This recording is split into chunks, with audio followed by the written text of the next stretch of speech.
Welcome to this week's edition of Your Neighbor's Faith. As you can see, I'm joined here at a healthy distance by Dr. Tom Dean, part of the medical staff at Gerald County Community Health Center here in Wessington Springs. Tom was also recognized in 2009 as Rural Health Practitioner of the Year.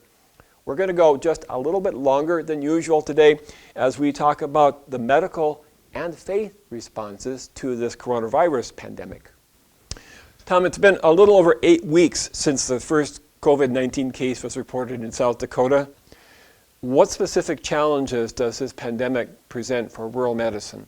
In some ways, we are less challenged than in some of the urban areas, since this is a disease that we believe, and as we're learning more and more about it, that it's transmitted person to person, and when we're spread out like we are, the rate of spread is lower, and so it's been easier in a sense to control it.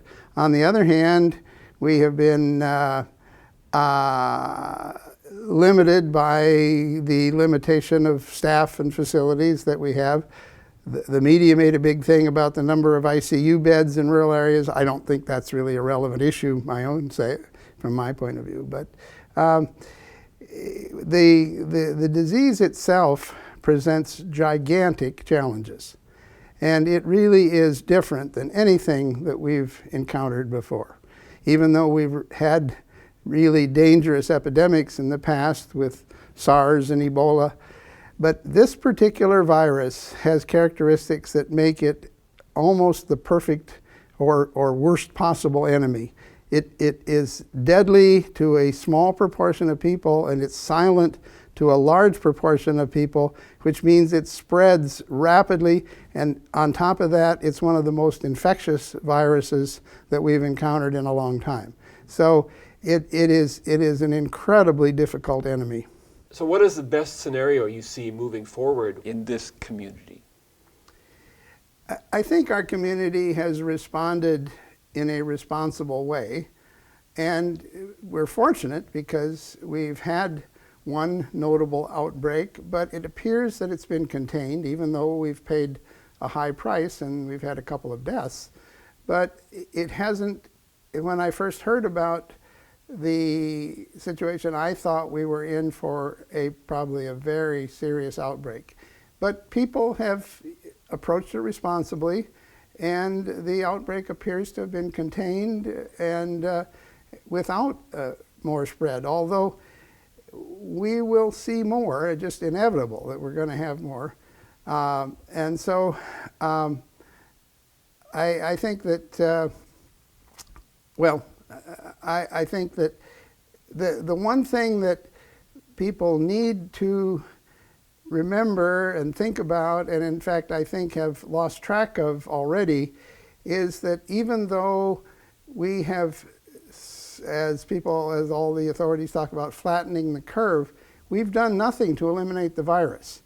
The virus is still there. We've just slowed down and stretched out the exposure, and so that if we think that we have somehow defeated the virus, that's a very dangerous and very wrong conclusion, and it may be our downfall, because we see people, especially in the more highly populated areas, who are fed up with being cooped up and quarantined, are now sort of defying those things, and they are just asking for trouble. And I think we will see, all the evidence is that we will see a major reemergence of infections and deaths, because our only weapon against this infection now is to prevent person-to-person spread. Now, there are encouraging things on the horizon of new drugs and eventually a vaccine, which will give us the kind of protection that we have to have in the long run. But in the short run,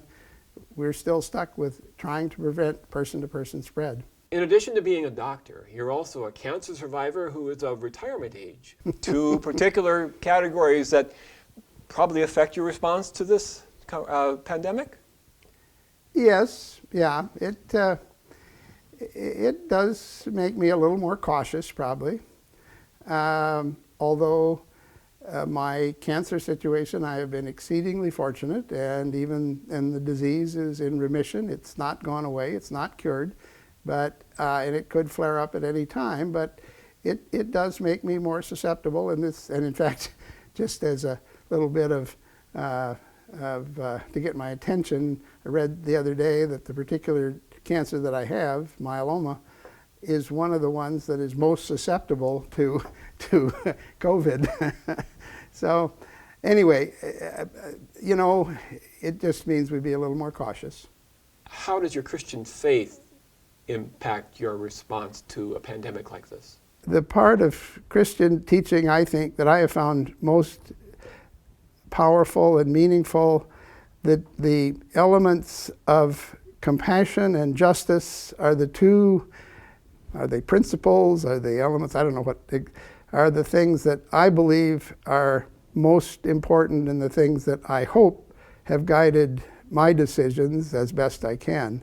And I think they are really, as in my not very extensive understanding of Christian theology, they really are central elements of Christian teaching and ones that I find very powerful.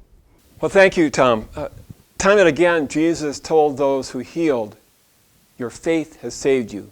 Actually, literally, it reads, your faith has made you whole.